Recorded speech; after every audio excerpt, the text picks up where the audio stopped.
residents food purchases and place caps on meat served by public institutions.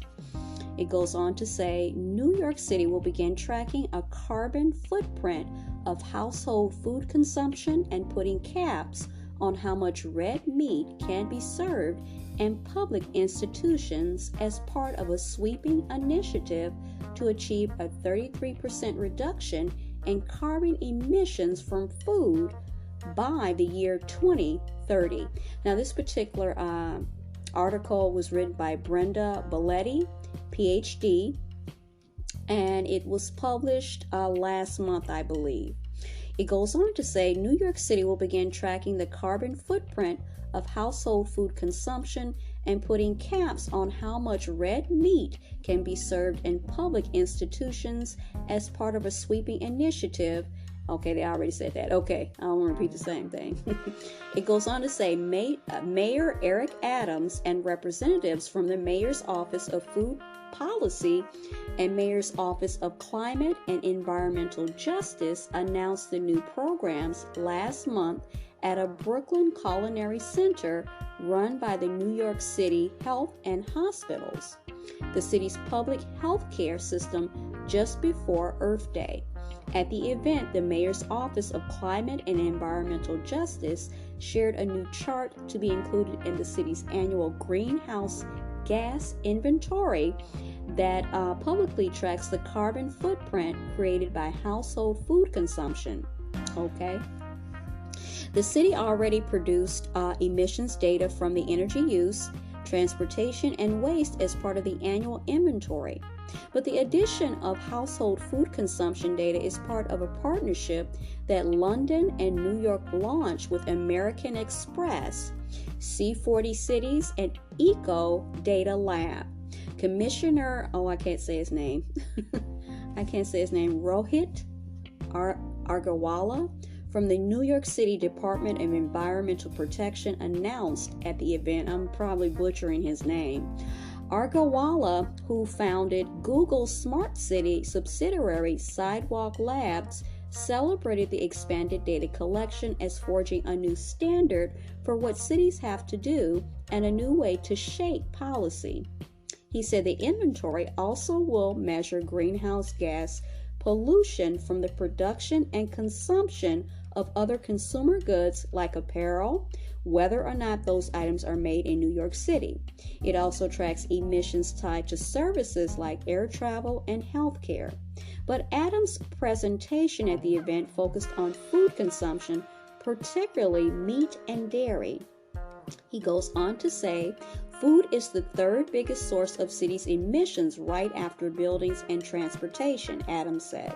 But all food is not created equal. The vast majority of food that is contributing to our emission crisis lies in meat and dairy products. He went on to add, it is easy to talk about the emissions that's coming from buildings and how it impacts our environment, but we now have to talk about beef, and I don't know if people are ready for this conversation. Adams, which is a vegan, who according to a whistleblower also eats fish, credits his plant-based diet for his recovery from diabetes. He is the author of Healthy at Last, a plant-based approach to preventing and reversing diabetes and other chronic illnesses, a vegan cookbook. Adams claims that changing New York's eating habits will have both climate and health benefits. He is quoted to say, "We already know that a plant-powered diet is better for your physical and mental health, and I'm living proof of that. But the reality is that thanks to this new inventory, we're finding out it's better for the planet." But agricultural economics, I don't know if I said that right, and regenerative farmers, regenerative farmers, says that calculation isn't exactly that simple. Different meats have different kinds of greenhouse gas footprints because of difference in the production systems, and all land is not created equal as well. Melissa McKendrick, PhD in agricultural economics at Michigan State University told the defender, land that is suitable for cattle production, such as rangeland and pasture, often isn't suitable for other types of agriculture, and vice versa. And all those different ecosystems for different plants and animals, when working well, work together to create a healthy ecosystem. Alternative grazing systems, like the regenerative agricultural systems that McKendree researches, make it possible for pasture-raised beef, it says, to sequester carbon and to become a carbon sink, actually reducing the greenhouse footprint of food production, rather than adding to it. Regenerative livestock farmer Will Harris told the defender, as a practitioner who has been regenerating depleted land for 30 plus years, I can tell you that regenerating land is about restarting the cycles of nature that have been broken by industrial farming. And restarting those cycles cannot be done cost effectively without animal impact. He concluded with this: all ecosystems evolve with certain kinds of animal impact, and to say we've misused technologies to break these cycles of nature and we are going to start them back by leaving out this essential ingredient that has been around for millennia is wrong. Sadly, there is a percentage of the populace that for whatever reason has decided that animals in the ecosystem are bad, and the way to have a healthier planet is to give up that animal impact.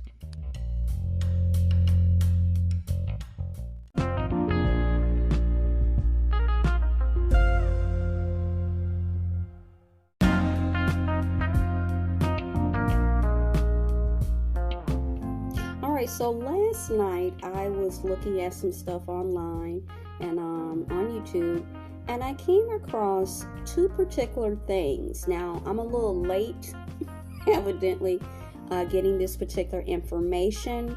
I had no clue, but I do feel like not the first thing that I'm going to talk about, the recalls, but the thing after I talk about the recalls. Okay, so that has to do with actually food that is served in fast food in particular, okay, and in the content that I just read from the Children's Defense. Okay, so let me just get this out because I've been meaning to do this. So the first thing is the recalls on some very well-known and popular multi-purpose cleaners, which is Fabuloso and Pine Sol.